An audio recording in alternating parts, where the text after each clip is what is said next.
Assalamualaikum warahmatullahi wabarakatuh.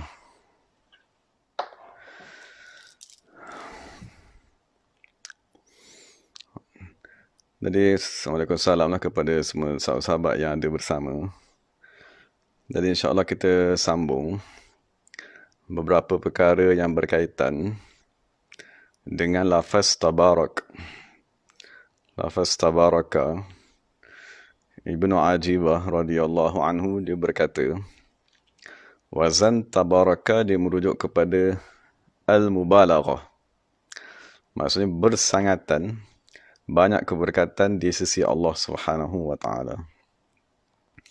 Dan kalau kita belajar di dalam bahasa Arab sedikit, wazan tafa'ala, kalau di asal ni ialah wazan fa'ala, seperti qatala. Lafaz fa'ala dia ialah fa'il muta'addi. Dia ada maf'ul bihi. Seperti kita kata qatala Zaidun Bakran. Tapi apabila kita kata taqatala, dia jadi lazim semula, seperti taqatala al-qawm. Jadi dari segi bahasa, setengah ulama mengatakan lafaz baraka yang kita gunakan dalam doa. Waalaikumsalam. Jadi lafaz baraka tadi, dia ialah fa'il yang muta'addi. Jadi kita boleh kata barakakumallahu. Moga-moga Allah memberkati kamu berdua. Dan kita boleh juga kata, apabila kita pindahkan kepada wazan tabaraka, dia menjadi fa'il lazim. Dan Ibnu Ajibah menambah, wazan tabaraka dari itu, dia merujuk kepada al-mubalaghah, bersangatan banyaknya keberkatan di sisi Allah Subhanahu wa taala. Jadi hari ini kita sambung tentang beberapa hadis daripada Nabi sallallahu alaihi wasallam yang merujuk kepada masalah keberkatan. Daripada Sayyidina Ali radhiyallahu anhu anin Nabi sallallahu alaihi wasallam qala, Allahumma barik li ummati fi bukuriha. Okay, jadi salah satu salah satu sudut keberkatan yang Allah Subhanahu wa taala kehendaki kepada umat manusia ialah dari sudut waktu. Maksudnya kita dah bincang sebelum ni, keberkatan ada yang berkaitan dengan individu manusia. Dan ada juga keberkatan yang berkaitan dengan tempat. Individu tadi seperti Ahlul Bait, kan, ulama-ulama, wali-wali Allah, orang soleh. Dan tempat tadi seperti kita bincangkan bumi Syam dan bumi Yaman. Itu dua tempat yang Allah Ta'ala berkati. Jadi hari ini kita nak bincang tentang waktu yang diberkati oleh Allah Subhanahu wa taala. Jadi dan secara khusus Nabi sallallahu alaihi wasallam kan Nabi mendoakan, Allahumma barik li ummati fi bukuriha. Maksudnya Nabi sallallahu alaihi wasallam bersabda, wahai Allah Subhanahu wa taala, berkatilah kepada umatku fi bukuriha pada awal paginya. Jadi secara umumnya awal pagi, bukur tu maksudnya di awal subuh tadi. Di awal pagi subuh, setengah jam, sejam daripada azan subuh tu diistilahkan sebagai bukur di awal paginya. Jadi maknanya, apa saja yang kita buat pada waktu tersebut akan mendapat kebaikan yang amat banyak. Sebagai contohnya, apabila kita duduk selepas semain subuh, kita duduk, kita berzikir sehingga terbit matahari, masa tu mungkin pendek. Kan, mungkin dalam masa sejam saja. Sejam saja kita berzikir selepas subuh sampailah kepada terbitnya matahari. Maka zikir yang kita buat sejam dari itu disebabkan Nabi doa bahawa waktu tersebut ialah waktu yang amat diberkati. Maka kesan zikir tersebut akan berpanjangan sehingga zuhur, asar dan maghrib.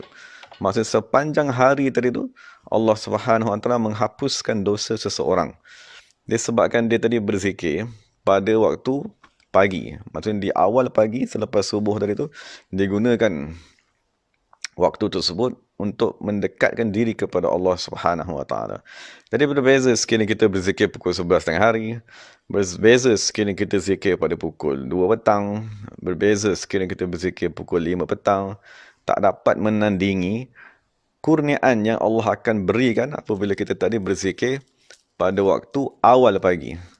Dan dalam hadis yang lain, jadi secara umumnya awal pagi ialah waktu yang diberkati oleh Allah Subhanahu wa taala. Jadi sama juga di awal pagi tu, maksudnya daripada subuh sampai kepada sejam tadi, Sekiranya kita baca beberapa wirid, seperti subhanallah wa bihamdihi subhanallahil azim, subhanallah wa bihamdihi subhanallahil azim, astaghfiruka wa atubu ilaik.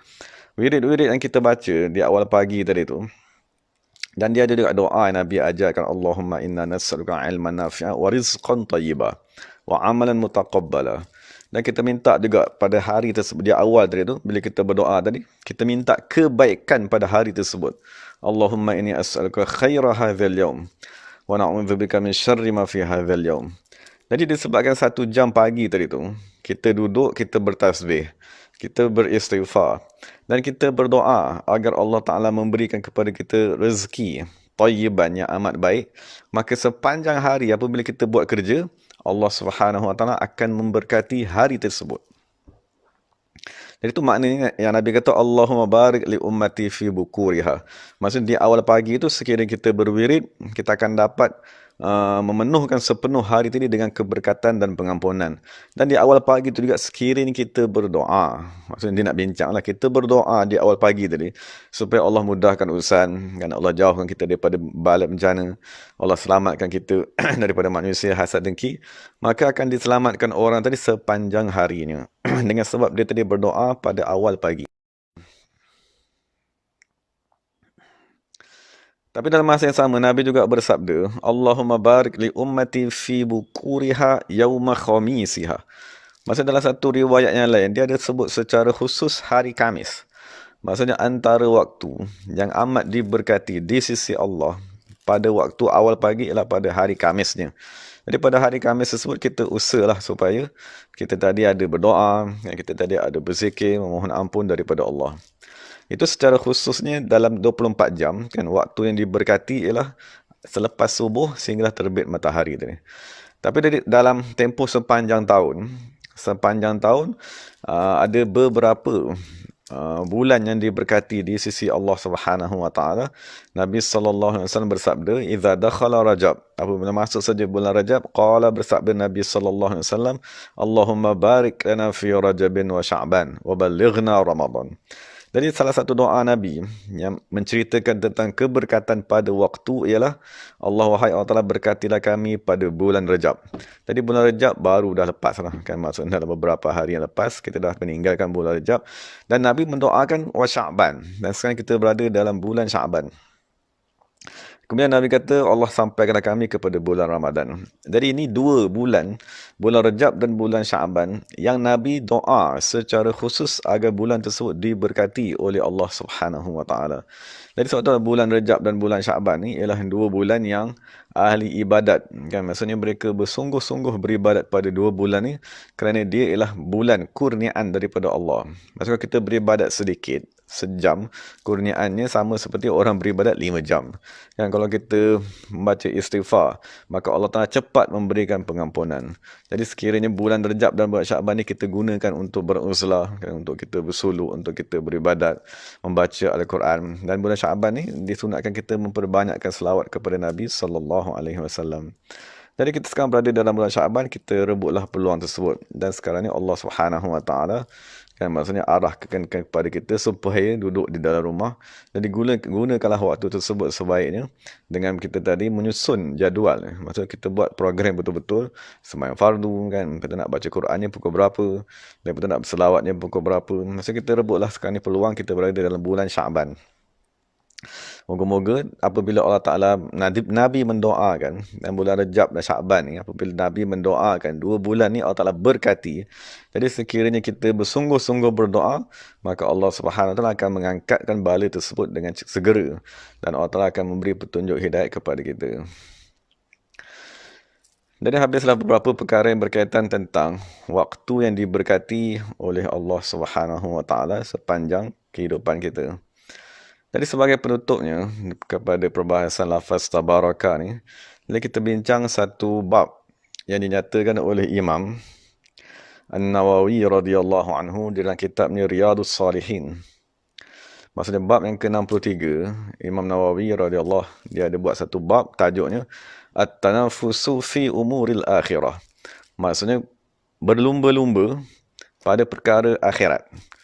Walistiktharu mimma yutabarraku bihi, dan memperbanyakkan. Maksudnya berusaha mendapatkan sebanyak mungkin mimma yutabarraku bihi, daripada perkara-perkara yang sepatutnya diambil keberkatan daripadanya. Jadi satu tuntutan maksudnya di dalam agama Islam, maksudnya di samping kita tadi dituntut untuk membaca Al-Quran, di samping kita dituntut untuk solat sunat, dan samping kita tadi dituntut untuk berpuasa dan seumpamanya, salah satu lagi yang kita perlu usahakan ialah mengambil keberkatan. Dan mengambil keberkatan ni dituntut agar al-istighfar, maksudnya mencarinya sebanyaknya mungkin.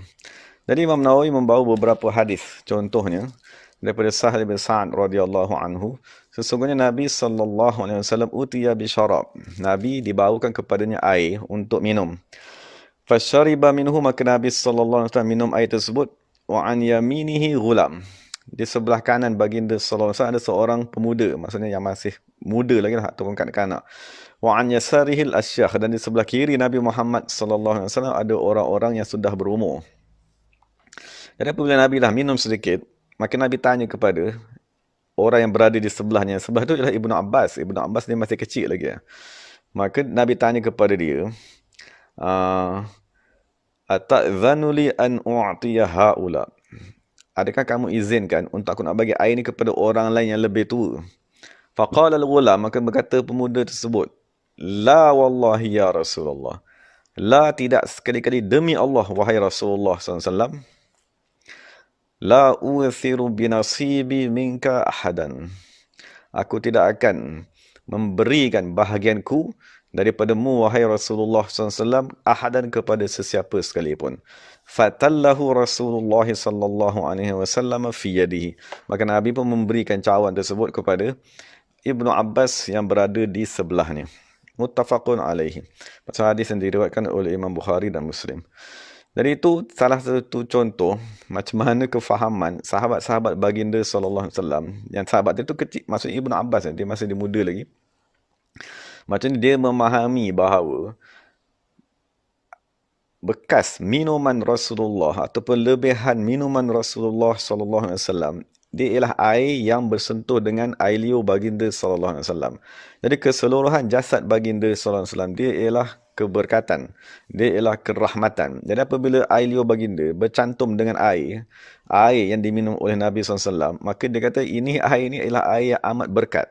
Maksud itu Imam Nawawi buat tajuk tadi, wal istighsar, maksud kita kena mencari sebanyaknya mimma yutabarraku bihi. Jadi Ibnu Abbas kata, air ni aku yang nak, kan, aku tak benarkan, maksudnya sebab dia hak di sebelah kanan ni, maka dia sebelah kanan dia berhak mendapat air tersebut, maka dia tak izinkan kepada Rasulullah untuk memberi kepada orang sebelah kiri Rasulullah walaupun mereka lebih tua. Jadi itu yang Imam Nawawi kata tanafus, maksudnya kita tadi berlumba-lumba untuk mendapatkan. Maksudnya jangan kita kata tak apa saya redha, bagilah kepada dia orang dulu. Itu dia panggil salah faham. Kerana dengan sebab dia minum air Rasulullah tadi dan dengan sebab doa Rasulullah SAW, maka kita maklum Ibnu Abbas dia digelar sebagai turjumanul Quran. Dia lah penterjemah kepada Al-Quran. Dan dia digelar sebagai pendeta umat Nabi Muhammad SAW kerana ilmunya yang amat tinggi.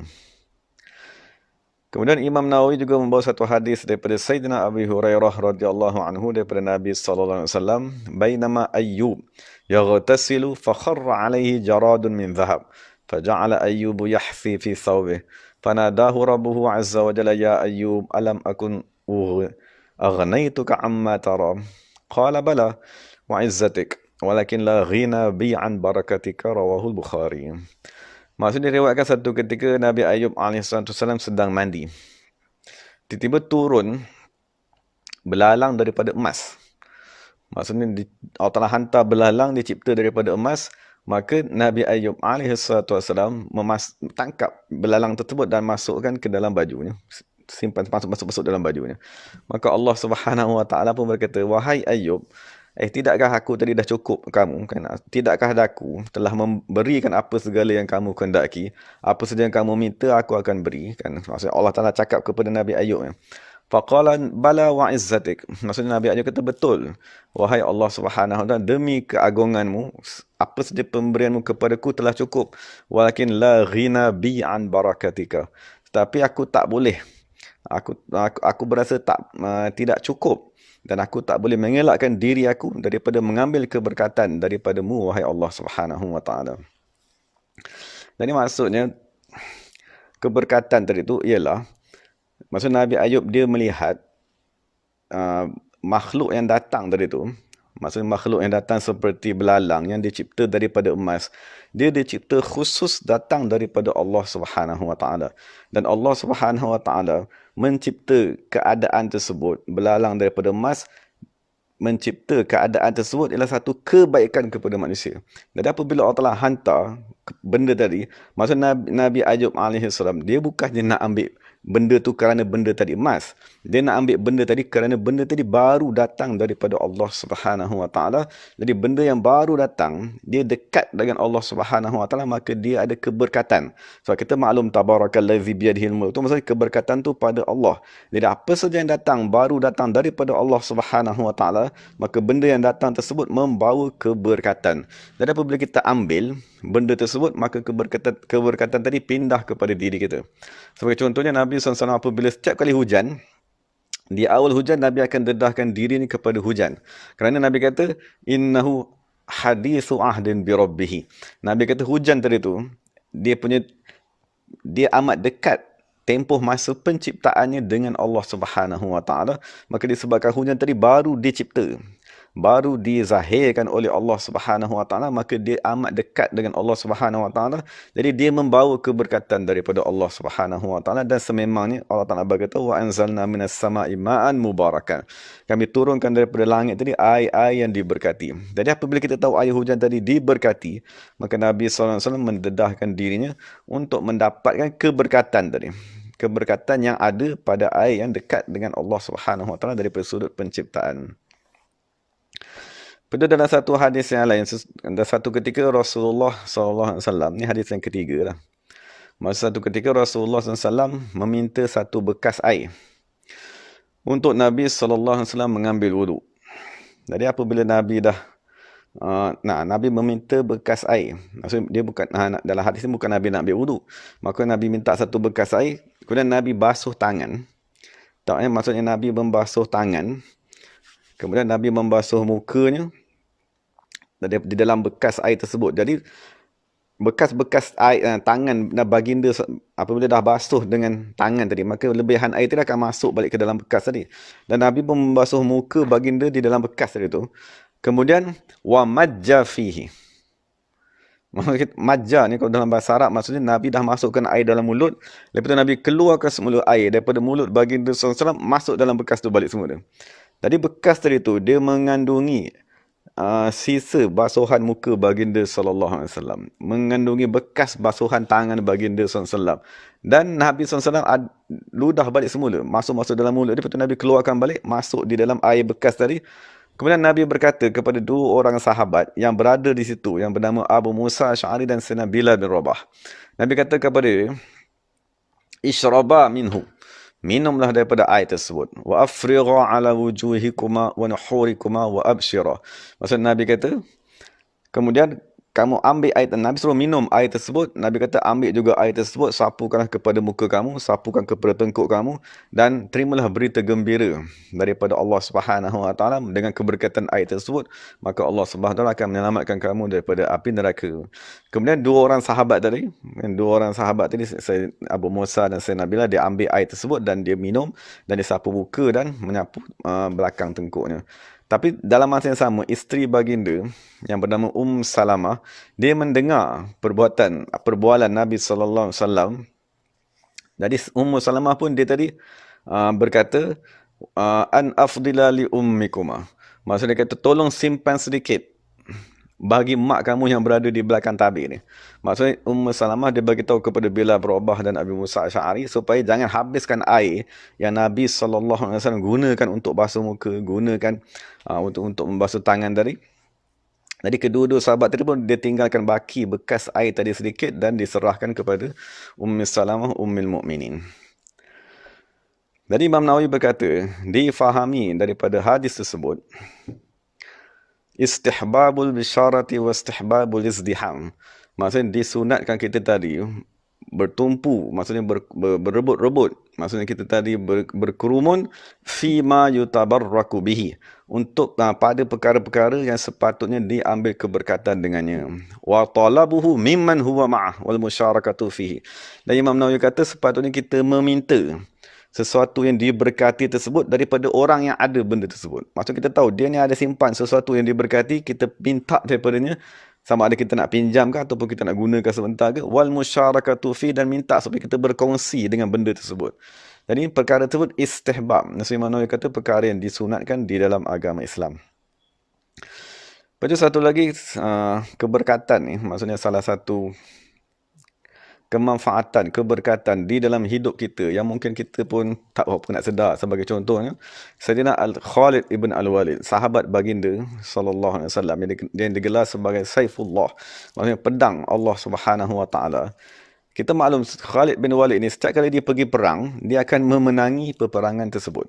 Maksud sekarang ni kita maklum apabila orang pergi perang, dia ada dua kemungkinan, menang ataupun kalah.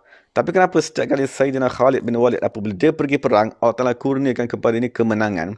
Jadi mesti ada satu benda yang memberatkan piring neraca kebaikan. Jadi apa benda yang ada pada Sayyidina Khalid bin Walid yang menyebabkan setiap kali dia pergi saja berperang, yang kebaikan ni mesti lebih berat. Kan, lebih berat daripada kejahatan, iaitu kekalahan. Jadi akhir sekali barulah diketahui apakah rahsia Sayyidina Khalid bin Walid. Jadi pada satu ketika, ni rahsia ni dinyatakan oleh Sayyidina Khalid bin Walid.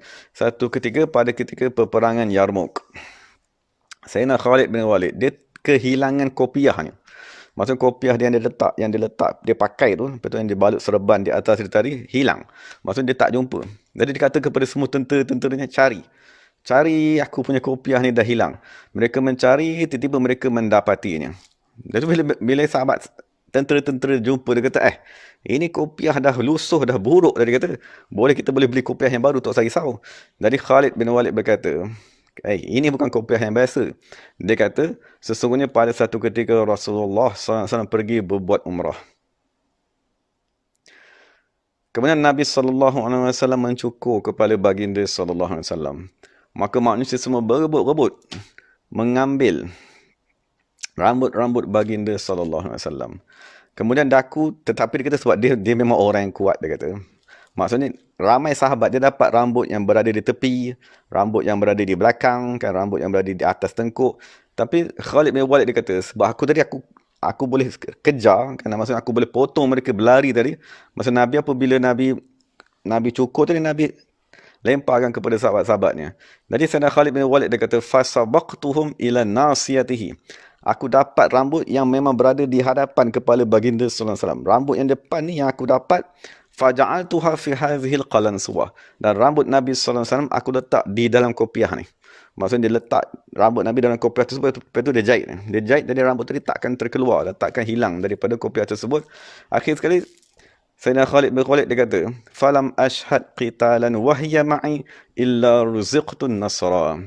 Tidak pernah aku menghadiri mana-mana perang yang sekiranya rambut ni ada, rambut Nabi tidak ada bersama-sama aku letak di atas kepala, illa ruziqtun nasra, melainkan aku akan diberikan kemenangan oleh Allah Subhanahu wa taala.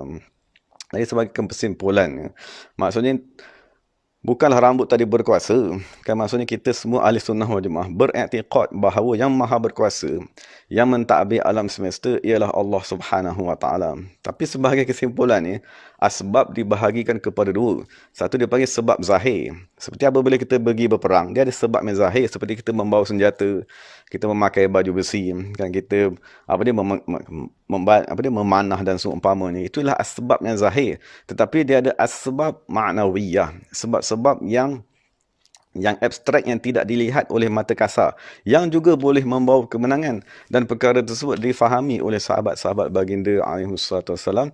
Jadi Sayyidina Khalid bin Walid, keagungannya, Maksud sebagai panglima Islam yang terkenal, membuka banyak negara-negara disebabkan oleh dia tadi memahami sudut mengambil keberkatan itu saja. Kan maksud dia mengetahui sekiranya ada keberkatan rambut Nabi SAW, maka Allah Subhanahu Wa Taala akan memberikan kebaikan. Sebab keberkatan tu maknanya ialah al-khairul kasir, kebaikan yang amat banyak. Maka kita fahamlah bagaimanakah sebab ataupun rahsia Sayyidina Khalid bin Walid dikurniakan dengan kemenangan setiap kali dia menghadiri peperangan. Dari itu beberapa hadis yang diriwayatkan oleh Imam Nawawi radhiyallahu anhu menceritakan tentang bagaimanakah sahabat alaihimussalatu wassalam, maksud sahabat radhiyallahu anhum, mereka amat mengambil berat tentang keberkatan, tentang bagaimana kita nak memberatkan sebelah kebaikan agar Allah Subhanahu Wa Taala memberikan kebaikan kepada diri kita. Dari itu beberapa contohlah mengambil keberkatan daripada hadis-hadis dan daripada perbuatan sahabat. Jadi sebagai contohnya kita hari ini, untuk kita tadi mengambil keberkatan, itulah sebabnya kita tadi membawa anak yang baru lahir untuk ditahnikkan. Maksud tahnik itu ialah mengambil keberkatan daripada air liur orang soleh untuk kita letakkan ke dalam mulut anak kita. Dan salah satu lagi benda keberkatan yang kita usahakan hari ini ialah seperti air yang dibacakan ke atasnya Al-Quran. Kan air yang dibacakan ke atasnya Yasin. Air yang dibacakan ke atasnya zikir dan seumpamanya. Maka akan turun keberkatan kepada air tersebut. Dan sekiranya diminum oleh orang sakit, orang tadi boleh sembuh. Sekiranya diminum oleh orang, anak-anak yang hati ni gelap, maka Allah Ta'ala akan terangkan hatinya. Dan terakhir, sebagai salah satu lagi sudut macam mana kita mengambil keberkatan, ialah dengan kita tadi menuntut sanad-sanad yang ditinggalkan oleh ulama Islam. Sebagai contohnya, sanad Al-Quran. Maksud kita boleh membaca Al-Quran, kan, dan kita tadi boleh menghafalnya. Tapi salah satu kesempurnaan pembacaan Al-Quran, hafazan Al-Quran, ialah apabila kita tadi mempunyai sanad. Kerana sanad tadilah yang akan memindahkan keberkatan. Maksudnya apa maksud keberkatan tadi? Maksudnya apabila kita tadi mempunyai sesuatu sanad Quran ke, ataupun sanad hadis ke, ataupun sanad fiqh ke, atau apa saja sanad. Sanad tadi dia akan mengalirkan keberkatan kepada murid tadi. Kita ni murid lah. Dan apabila keberkatan tadi turun kepada kita, apabila kita baca Al-Quran, maka Quran tadi akan merahmati kita. Kerana kita khawatiri Quran tadi akan melaknat manusia, setengah manusia membacanya. Dan apabila kita keberkatan tadi sampai kepada kita, pembacaan kita setiap hari akan menjadi lebih tepat. Maksud setiap hari kita baca Quran. Tapi sekiranya kita tak ada keberkatan sampai kepada kita, bacaan setiap hari bukannya semakin betul, tapi takut setiap hari bacaan kita semakin lemah dan semakin salah. Dan sekiranya kita ada sanad, sebagai contoh, apabila kita membaca Al-Quran, maka dengan keberkatan sanad tersebut, moga-moga ada ayat yang satu hari nanti kita akan dapat memahami maknanya. Dengan sebab keberkatan yang turun melalui sanad-sanad yang ditinggalkan oleh ulama Islam sampai kepada hari ini.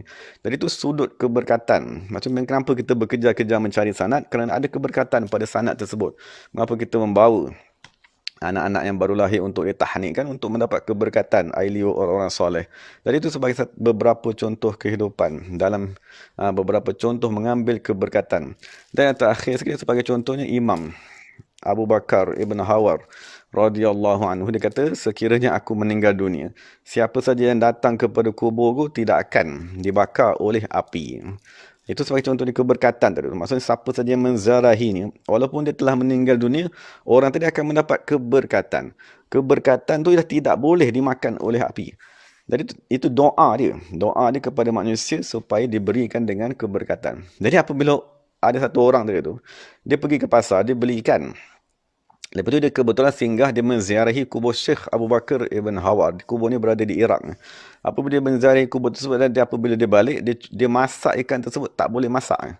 Sebab Syekh tadi dah doa, apa saja yang menziarah kuburnya, maka benda tersebut tak boleh dimakan oleh api.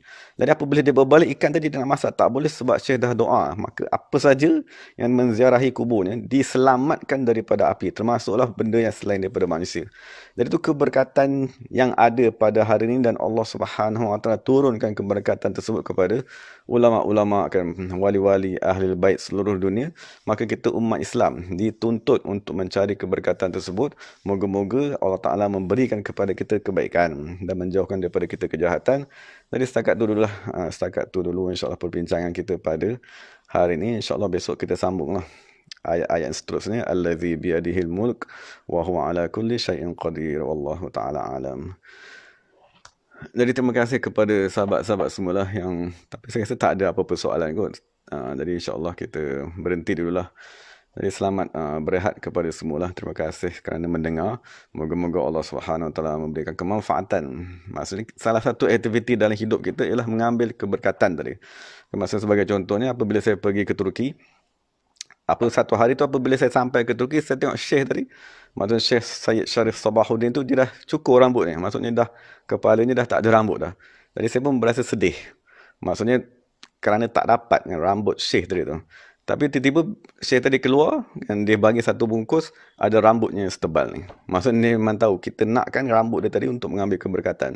Jadi rambut itulah yang kita simpan dan kita bawa ke mana saja kita pergi. Moga-moga Allah Subhanahu Wa Taala memberikan keberkatan. Begitulah juga daripada syekh-syekh yang lain. Kan banyak daripada mereka memberikan pakaian, kan memberikan kain. Ke semua tu moga-moga keberkatan tadi sampai kepada diri kita. Wallahu taala alam. Jadi segala yang baik daripada Allah Subhanahu Wa Taala, segala salah silap daripada diri saya sendiri. Terima kasih kepada sahabat-sahabat semua. Moga Allah Taala berhadi kita semua. Assalamualaikum warahmatullahi wabarakatuh. Bismillahirrahmanirrahim. Alhamdulillahirabbil alamin. Wassalatu wassalamu ala sayyidil mursalin wa ala alihi wa sahbihi ajma'in. Rabbana zalamna anfusana wa illam taghfir lana wa tarhamna lanakunanna minal khasirin.